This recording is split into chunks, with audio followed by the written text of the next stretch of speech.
Welcome into OutKick the show. I am your fearless leader. Happy early 4th of July. I hope all of you have fantastic, fun weekends. I hope you travel safely. I thank you for supporting OutKick. Encourage you to go subscribe to OutKick wherever you may find yourself on social media platforms, including YouTube, where we're going to hit 1.2 million subscribers. We love all of you. I love all of you, whether you're on Rumble, whether you're on YouTube, whether you are on Twitter, Facebook, wherever you are watching these videos, wherever you may be listening to this show. Thank you for all the support that you show to OutKick. Okay, bunch of different stories to hit here as we roll into the weekend. Supreme Court, big rulings. ESPN laying off a lot of big-name talent as the business continues to collapse. Elon Musk and Mark Zuckerberg potentially going to fight in the Coliseum in Rome. And the WNBA, a WNBA player said, "Our country is trash." Happy 4th of July from the WNBA. But we start, Supreme Court got it right. I agree with most of the Supreme Court case decisions so far this term. Yesterday, we discussed the decision on affirmative action and why I believe that is the right decision from a legal perspective. Today, we got, first of all, the student loan forgiveness, the idea that the government was going to take on $420-some-odd billion of student loan debt and add it to the national debt. I told you the moment that this came out, I said this is unconstitutional. It's going to be struck down, and the Supreme Court is then going to be attacked by Joe Biden, who is going to say this is illegitimate. The goal was to motivate young voter turnout. Now Biden will use the Supreme Court striking down, rightly, his unconstitutional act as evidence of why people need to vote in 2024, and maybe even use as evidence why the Supreme Court needs to be packed, why there need to be new justices added. But this is the right decision. If the Democrats believe that student loan debt should be taken on by the federal government, then they should pass that bill. That is why Congress exists. Take it up in the House, take it up in the Senate, pass it, and allow everyone to be involved in the Democrat process. The president doesn't have the authority to do this. Joe Biden knew it. And this was about trying to give another avenue to attack the Supreme Court. The other decision that came down today basically had to do, and I'm simplifying it, with how exactly the requirements are, what the requirements are when it comes to website design. Do you have to do websites specifically designed for gay couples if you don't favor that in your own private religious beliefs? As a Colorado website designer, they tried to order her to make the website for a gay couple. She said she would not. And this, to me, is not complicated, right? CNN, MSNBC, the idiots on The View, the usual suspects are losing their mind over this ruling. But to me, this is not complicated. I own a website, right? I used to own a website. I owned OutKick. I sold it to Fox. If someone didn't want to build the website for me, if they said, you know what, Clay Travis, we hate what you write. We think that you're an awful, despicable human being, and I don't want to be involved in any way with designing a website for you, that should be their right. And the same thing would be true if it had to do with my sexuality or anything else. People who have talent should be able to choose how they decide to use that talent. And to me, this is not remotely complicated. There's a difference between having, let's say, a restaurant. Anybody who wants to walk into a restaurant should be able to eat in a restaurant so long as it's available and open to the public. Doesn't matter whether you're white, black, Asian, Hispanic, gay, straight, whatever. As long as you comply with basic rules, right? You might have to wear a shirt, might have to wear shoes. Remember the no shirt, no shoes, no service. I mean, that's kind of commonplace, right? But as long as you are complying with basic rules that might be established by a restaurant, you should be able to eat there. But you aren't guaranteed to be able to hire the chef who works at that restaurant to come work at your wedding, right? that chef has the opportunity to decide whether or not he services you specifically. And, this is relatively easy stuff. Like, I don't understand why this is considered controversial at all. And it makes total sense. I'll give you an example. You can book me to speak, right? You can book me to speak all over the country. I have given speeches. I don't have to go. And I don't have to go speak to groups that I would choose not to speak to. I also might have scheduling challenges. I might not have the time to be able to do things. When you have a unique skill set or a unique talent, you should be able to decide who you allow to pay you for your labor. If you have a business that is open to the public, like for instance, if we have an OutKick store, anybody can come in and buy an OutKick t-shirt. But I don't have to go speak to any group out there, and we don't have to take our product and distribute it, right? So anyway, this is not complicated. I think the Supreme Court got both of these rulings correct. I would encourage you to go read them. Actually, very strong defense of the First Amendment in terms of individual talent being able to make decisions about whom they decide to endorse and not being able to allow government to force you to say things that you disagree with as a part of your job. So I think that's important. ESPN, monster ESPN layoffs that are currently underway as we speak. And I'll just give you some of the people who have been laid off so far by ESPN. Jalen Rose, Jeff Van Gundy, Susie Colbert, Todd McShay.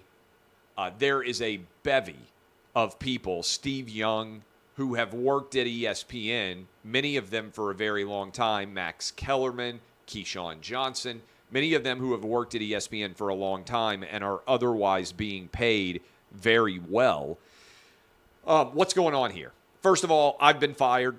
You guys know that. I started OutKick because I got fired by Fan House.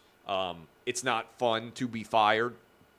Many of you out there have worked at companies where you have been fired as well. But I wish everybody there well as they recover from the firings. But here's what I think is important. The story here is ESPN's business is rapidly collapsing. And I've been arguing this for years. Some of you who are watching or listening to this now are nodding along because I told you exactly what was going to happen as cord cutting accelerated. Basically, there used to be 100 million cable and satellite subscribers to ESPN's channel. Now we're down to around 70 million. And that number may well fall all the way to 50. It continues to accelerate. And as those cable subscribers come off the books for ESPN, their revenue is declining massively. They are not making that money back up in streaming, and I'll talk about that in a second. And it's simultaneously, all of the sports leagues are asking for more money for their sports rights. For instance, the NBA is coming up. The NFL just came up. And that means that ESPN is being required to spend far more money on sports rights at the simultaneous time that their revenue is collapsing from the cable and satellite bundle. That's a bad combination. As if that were not enough, they also are having to spend gobs of money in streaming, and they're actually losing money in streaming. In fact, Disney, the parent company of ESPN, has lost $11 billion. That's billion with a B, so far in streaming. They've lost $11 billion. They haven't made money back at all. The profit margins at ESPN are getting squeezed, and some people say, well, they're just going to pivot and shift to ESPN Plus. They're not going to. Streaming is seasonal. It is far less profitable, and so far we do not have the best available sports on there, but eventually you're going to have to pay $200 or $300 a year for ESPN if you want to subscribe all year long, and you're still not going to get the cable and satellite bundle, right? All this is collapsing. And so what's happening is the business side is panicked, and they are trying to cut tens of millions of dollars in yearly salary off of the ESPN books. And that's how you get the Susie Colbers of the world, who've been there for a long time, the Max Kellermans, the Keyshawn Johnsons, the Matt Hasselbecks. All those guys who make a lot of money are losing their jobs, and ESPN's trying to save tens of millions of dollars. Now, simultaneously, they've hired Pat McAfee. It's a tough spot for Pat McAfee to walk into because a lot of these guys are getting fired, and many people, we have a story up about this right now, online are ripping Pat McAfee and saying, hey, you're going to make $18 million a year. That's the reported deal. And all of these people who are making less than you are losing their jobs. Not fair, because ESPN is saying, hey, we're going to make a lot of money off this new Pat McAfee show. They may or may not. I don't know. But I never think it's fair when you blame talent for their salaries as a condition of other people losing their jobs. For instance, Stephen A. Smith is among the highest paid people at ESPN. ESPN makes a lot of money off of Stephen A. Smith's talent. Therefore, they're able to hire more people, right? First Take is a very profitable show. I'll give you an example. I'm at iHeart. iHeart is one of the most lucrative, the Clay and Buck show is one of the most lucrative products in all of iHeart. In fact, they may make more money at iHeart off Clay and Buck than they do off any other show in the entirety of iHeart. I don't know. I don't see the books on everybody. They make a lot of money off us.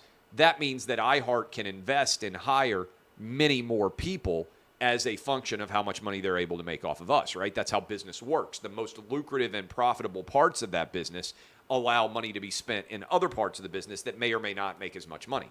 So I don't think it's fair to blame Pat McAfee, but I do think the seismic structural attack that is currently going on against ESPN's business and Disney writ large is a big story. And I've been ahead of it, and a lot of people out there were like, oh, you're wrong, Clay. ESPN's making a ton of money. You have no idea what you're talking about. No, that's not true. ESPN's profit margin is rapidly declining. In the years ahead, they may well move into the red. That is where Disney is losing money off of ESPN, which is why on some level I feel like Disney may spin off ESPN, maybe to a sports gambling company. I don't know where this is headed, but I know that ESPN's business is in severe straits, rapidly declining, is not likely to be successful in the decade ahead. And I told you about a decade ago this was all going to happen. So I don't take particular joy in it, but if you go back and read everything that I wrote, ESPN has been a middleman for a very long time. The cable and satellite bundle was one of the best media businesses of all time in terms of profitability and how much everybody made.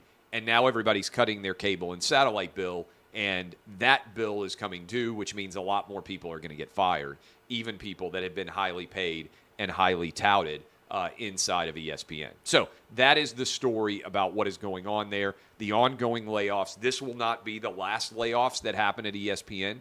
There is more that will occur as well, and things are going to continue to get worse in the cable and satellite media industry. Some will be able to stream, right? Some will be able to make the move to streaming. And I'll give you an example that I think is true. It doesn't cost that much to do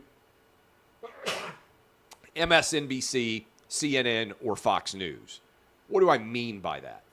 You cover the news. You don't have to buy the news, right? You have to buy Monday Night Football to put it on. You have to buy the NBA. You have to buy Major League Baseball to put all of that on the air. It is very, very expensive to run a sports network. And what used to happen was ESPN was the middleman. When they had 100 million subscribers, everybody's paying monthly cable and satellite bills. What ESPN would do was take all that money and then roll much of it into buying sports rights. Now, their pile of cash is diminishing. Likely about half of all of the subscribers are going to be out there in the decade ahead. You're going to go from 100 million to 50 million, and ESPN's not going to be able to afford the same quality of sports programming, which is going to further drive subscriptions down. And streaming is not going to save them. You've got two sinking ships simultaneously, the cable and satellite business and the streaming business. Right now, they still make money off cable and satellite. They make nothing off of streaming. Eventually, both of them are going to be money losers. And I don't know how this is going to come off. You've seen it on some level with what happened with the regional sports networks, right? When you think a lot of these teams are not getting paid now and the regional sports networks are basically bankrupt, I think it may end up being the case for ESPN as well. I think ESPN may be headed sooner rather than later towards bankruptcy. A couple of other stories out there as we get ready to roll in to July 4th weekend. Elon Musk and Mark Zuckerberg are potentially going to fight. Elon Musk tweeted that he liked the idea of doing it in the Colosseum, that is the Roman Colosseum, which is funny in and of itself. I mean, we just got back from Rome. We were there in March. It was an incredible trip to Italy. But a part of me wonders whether there's too much risk for Elon Musk or Mark Zuckerberg in terms of how much Facebook, Instagram, Twitter, SpaceX, and Tesla rely on these tech titans in order for them to potentially be out and about in this battle. I will watch. It might end up being the most lucrative fight of all time. I think a lot of you would watch as well. I just question whether it's ever going to end up happening because let's say that Elon Musk got choked out, or let's say that Mark Zuckerberg got choked out, or one of these guys landed a punch to the head that in some way impacted the brain function of what might go on with in terms of Elon Musk or Mark Zuckerberg. Their companies are worth trillions of dollars now. I can't imagine that they're going to risk those brains, which are the driving force behind the company's success. That's my thought in general. We'll see what ends up happening there. Finally, what an awful July 4th presentation here. I don't know this WNBA player. Obviously, I'm not an expert in the WNBA. In the WNBA. But the Washington Mystics guard on the WNBA, her name is Natasha Cloud. She said in a tweet, "Our country is trash in so many ways, and instead of using our resources to make it better, we continue to oppress marginalized groups that we have targeted since the beginning of times. Black, brown communities, and LGBTQ+. Man, we are too powerful to still be attacking issues separate." So the U.S. is trash. She's also tweeted, "I feel like I'm going to see a civil war in my lifetime." So anyway, she is a 31-year-old. She claims that America is awful and she's not treated fairly, and this is an oppressive environment and an awful place. And I'll just say this as we roll into the 4th of July. The United States is the greatest country that has ever existed. This is my response to the idea that our country is trash. It is the least racist country that has ever existed. And if you doubt that, think about all of the black and brown people who are risking their lives to get here. Asian people actually make more money, men and women, than any other ethnic group in this country. If America were a truly racist place, how is it possible that Asian people would be the highest earning in the entire country? There has never been a better place to live than the United States. We are the greatest, fairest, freest, least racist country in the history of the world, and I, for one, think that America is amazing. And I hope all of you have those same thoughts as you celebrate the 4th of July. Long weekend coming up. I'm going to go downstairs and start my 4th of July with a hot dog and a hamburger. I hope that you guys will do the same. Enjoy the cookouts. Remember to celebrate all of those that have made July 4th such a fun and festive occasion as we all celebrate the opportunity and the joy and the good fortune that we all have to live in the greatest country in the history of the world. Happy 4th of July. I'll see you guys, unless major news happens, I'll see you guys again on Wednesday. Love you. See y'all.